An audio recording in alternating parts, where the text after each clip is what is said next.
የብዙ ድሃ ህዝብ ሀብት የሚፈስባቸው ቦታዎች ናቸው። ለምሳሌ አንድ ሰው የአሰራር ጥሰት የፋይናንስ ጥሰት ሲሰራና እንዲህ ስላረኩ ነው ቢል እናንተ ጥያቄ አታነሱም? ለምሳሌ እኚህ የፋይናንስ ኃላፊ የፋይናንስ ስራን እንዲመሩ ኃላፊነት የተሰጣቸው ናቸው በህግ።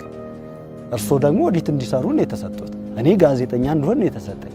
እኔ ጋዜጠኛ ነው ስለሆንኩ እርሶ የኦዲት ኃላፊ ስለሆኑ ከደሞዝ ውጪ አስተባባሪ ተብሎ ለዛውም በጣም ተደጋጋሚ ክፍያ እንዴት ሊከፈል ይችላል?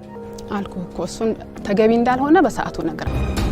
ሌላው ጥያቄ የሚነሳበት ጉዳይ ለፕሬዝዳንቱ የ1 ዓመት አገልግሎት እንዲሰጥ ከአንድ የግል ድርጅት በአመት የ2 ሚሊዮን 227 ሺህ ብር መኪና የመከራየቱ ጉዳይ ነው። 2 ሚሊዮን 27 ሺህ ብር በስንት እንትን ላይ ስንት ዓመት? 2 ዓመት? 1 ዓመት? አንድ ዓመት የቤት መኪና ቤት ነው መኪና ክራይ ስለሆነ እሱን አላውቀውም።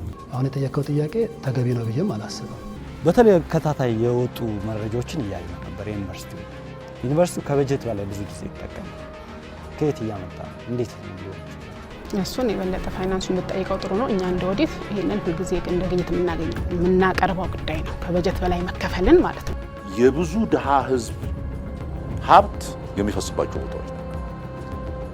therefore አሰጭ ከምንም ነገር በላይ የዛን ህዝብ ሀብት በሙስናና በእንትን የተጨማለቀ ከዚህ በፊት እንደነበረው ዩኒቨርሲቲዎች የጥገት ላሞች ነበሩ ይላሉ ሰዎች። በቃ ሚታል ጠቅላላ ስራው በዋናነት ሰው ማምረት ሳይሆን ህንፃ ማምረት የሆኑ ተቋሞች ናቸው ነበር የሚባለው። ከትግራይ በቀር ያሉት ዩኒቨርሲቲዎች በሙሉ ሱፐርቫይዘሮች ልከን አስጠንታላ ምንድነው ያሉት ፕሮብሌሞች።